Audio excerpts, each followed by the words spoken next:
Welcome to Cross Ties Devotionals, a ministry of the Southside Church of Christ in Grenada, Mississippi, a Christ-centered, disciple-making church. Cross Ties is an outreach ministry of the congregation here in Grenada. I'm Dr. Bill Denton. I'm speaker and writer for Cross Ties Ministry, and thanks for being with us today. The article today is titled, Don't Miss the Onion Maker. Genesis chapter 1, verse 1 reads, In the beginning, God created the heavens and the earth. A fellow by the name of Bill Bryson wrote the following. In a single blinding pulse, a moment of glory much too swift and expansive for any form of words, the universe assumes heavenly dimensions, space beyond conception. In the first lively second, a second that many cosmologists will devote careers to shaving into ever finer wafers, is produced gravity and the other forces that govern physics. In less than a minute, the universe is 1,000,000 billion miles across and growing fast. There's a lot of heat now, 10 billion degrees of it, enough to begin the nuclear reactions that create the lighter elements, principally hydrogen and helium, with a dash, about 1 atom in 100 million, of lithium. In 3 minutes, 98% of all the matter there is or ever will be has been produced. We have a universe.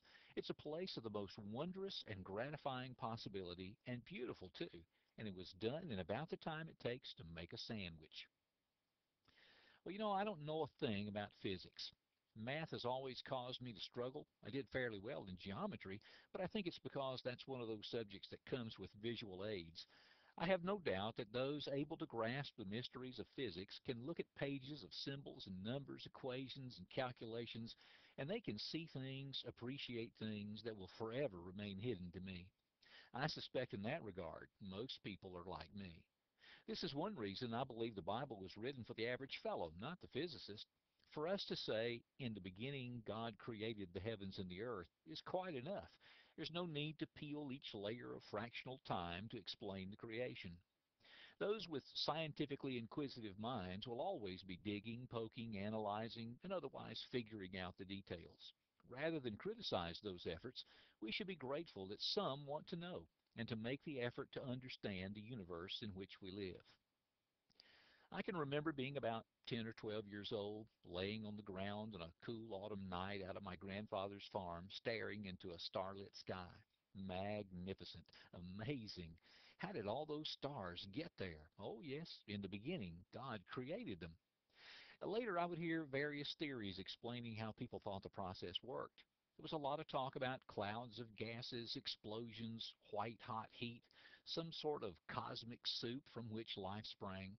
It always sounded as if a lot of smart people were trying to grasp something just slightly out of reach, struggling to put into words the forces and effects that are our existence.